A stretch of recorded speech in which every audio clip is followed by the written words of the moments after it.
Archivos del Sur, Subcomisión de la Biblioteca Osvaldo Bayer de Villa La Angostura, presenta Cuentos que no son cuento, escrito por Conrad Meyer, un angosturense que conoció y describió la historia de su gente de manera maravillosa. La voz es la de Andrés Barragán. Una sombra se aferraba a la rueda. Segunda parte.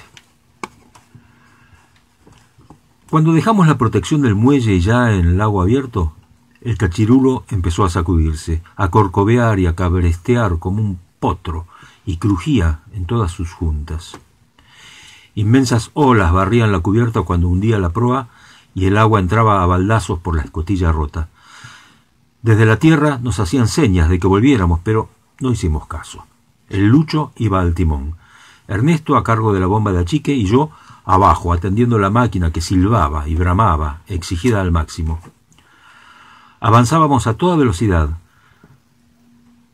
Atropellábamos el oleaje de frente y dábamos tan tremendos panzazos que parecía que el casco se partía en dos. Nubes de espuma volaban cuando golpeaba en el agua, pero no veíamos el peligro, no nos importaba. Teníamos el coraje del mundo y varias botellas de ginebra nos daban más valor. ¿Qué podía pasarnos? Muchachos jóvenes y atolondrados desafiábamos con soberbia la suerte. Ya nos acercábamos a la tabla, esa pared de piedra donde más fuerte pega el nahuel, donde las olas dan contra la roca a pique y vuelven para rebotar contra las que vienen y se arremolinan, y el lago parece hervir, como una olla de brujas. Confiábamos en pasar bien, encarábamos de lleno una ola muy grande, otra y otra, las tres Marías, como acá se dice, y tanto tentar al diablo, nuestra fortuna acabó. La proa se levantó al cielo y al caer la popa quedó en el aire, la máquina aceleró en vacío y cuando la hélice volvió a sumergirse, se afirmó de golpe y los pernos de unión del eje no soportaron el esfuerzo y se cortaron. ¡Pucha! ¡Qué apuro grande! Quedamos sin gobierno. El barco rolaba en la marejada, daba tales bandazos que metía miedo. Sujetándonos para no caer, comenzamos a buscar por todas partes, pero no pudimos encontrar pernos adecuados para reparar la avería. Al fin utilizamos unos parecidos del mecanismo del timón que quedó así debilitado. Varias horas demoramos en ajustar el eje arrastrados a la deriva y columpiándonos en el oleaje hasta que pudimos seguir la marcha. El arreglo parecía haber quedado firme, pero ya no nos atrevimos a exigir demasiado a la máquina. El casco se sentía pesado por la cantidad de agua embarcada. Ya no respondía bien, y aunque nos afanamos con la bomba, no alcanzaba a achicar. Lentamente subía el nivel de la sentina. Era noche cerrada cuando pasamos la estanzuela. A ratos asomaba la luna de entre las nubes, y entonces el lago se veía un mar furioso. Cordilleras de agua negra venían hacia nosotros. Parecía que galopábamos sobre el oleaje. Por momentos el barco se atravesaba en el lomo de una ola y escoraba tanto que parecía que se daría vuelta, pero no. Despacio volvía a acomodarse. Era muy marinero el cachirulo. La navegación por esa parte duraba una eternidad. Era como si no avanzáramos. El eje se mantenía firme, pero el mecanismo del timón se resentía cada vez más por los pernos que faltaban. Costaba mantener el rumbo. Y nos preocupaba la falta de leña para la caldera. Habíamos consumido más de la prevista. Necesitábamos llegar a Reparo de Puerto Tigre o al Vinagre, algún lugar protegido de la costa, a esperar a que el viento calme. Don Celso calló, como para poner en orden sus recuerdos. Resultaba admirable cómo mantenía memoria de aquella azarosa travesía hasta en sus menores detalles. Olvidamos de recargar la estufa. Por unas ranuras brillaban las últimas brasas agonizantes. Mi imaginación volaba, atrapada por la magia del relato. Era irreal, me sentía como trasladado en el tiempo. Estaba a bordo, de cara a la lluvia y al viento, sujetándome por los bandazos mientras trataba de escudriñar en la noche tenebrosa.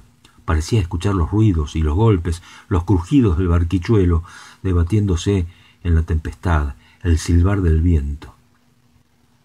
La voz del viejo rompió el hechizo. Como decía, señor, algo debíamos hacer para salir de la situación. El timón no soportaría mucho más, la leña se acababa y no podíamos dominar la cantidad de agua que entraba al casco, que se sentía ya muy pesado. Empezó a nevar. Era el viento blanco. Ahora no podía verse más nada, ni siquiera la proa del barco. Sentí miedo, de verdad. Me acordé de la Virgen y de los santos. Les pedí ayuda. Empecé a echar la leña que quedaba y a atizar hasta que el fuego en la hornalla ardió como un infierno. Gemía la caldera por la presión y la aguja del manómetro se acercaba a la marca roja de peligro. Subí a la timonera donde Lucho se afanaba en mantener la orientación. Aunque la nieve volada no permitía ver, calculamos que íbamos por la punta del Colorado, aunque no estábamos seguros. Bajaba yo a aminorar la velocidad cuando las nubes se abrieron y la luna alumbró la pared de piedra. Ahí nomás, al frente, el murallón de la nariz del diablo. Enfilábamos derecho hacia allí. Casi podíamos tocarlo con la mano. No atiné a hacer nada. Escuché gritar al Lucho que trató de desviar, pero chocamos de costado contra la roca. Caí y quedé como atontado. Tantas cosas pasaron por mi cabeza.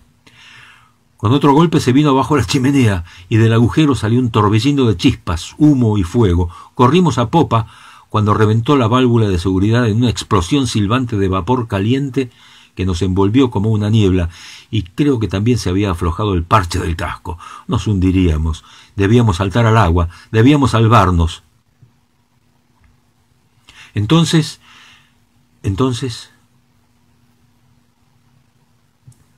Volvió a callar don Celso. Indeciso, parecía avergonzarse de seguir la narración. Hasta allí había yo escuchado con suma atención, sin atreverme a interrumpirle con preguntas. Ahora estaba a punto de conocer lo que ocurrió después. Rogué que continuara, pero no se decidía. La espera se hacía interminable. Continuó don Celso. Esto que le voy a contar, señor, tal vez no lo pueda creer. Pensará que son macaneos de un viejo ignorante y tonto.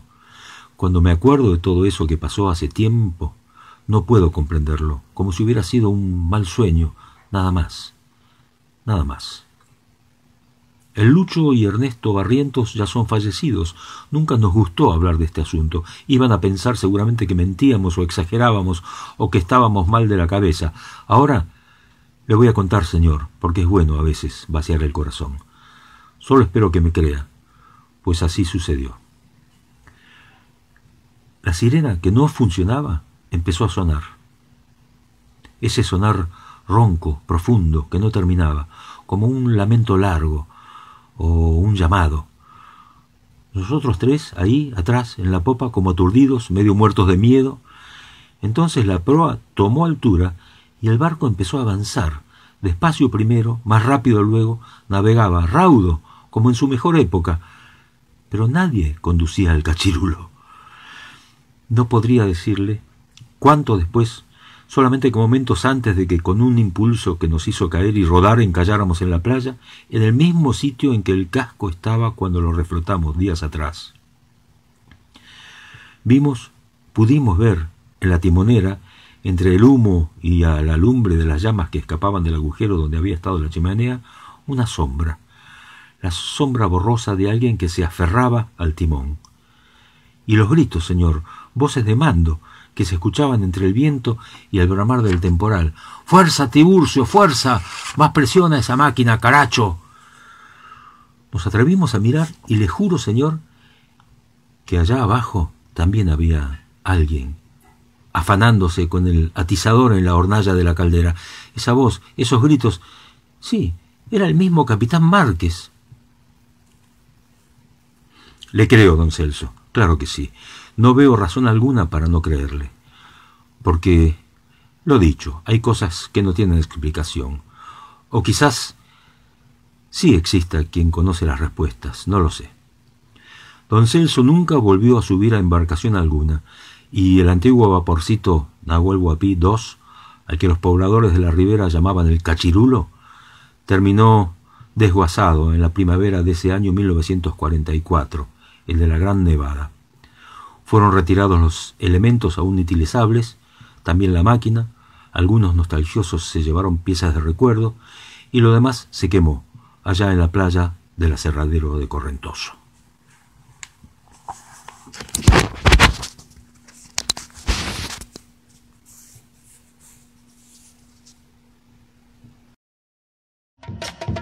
Presentó Archivos del Sur. Para comunicarse, 0294 154 32 45 85 o al Facebook de la Biblioteca Popular Osvaldo Bayer.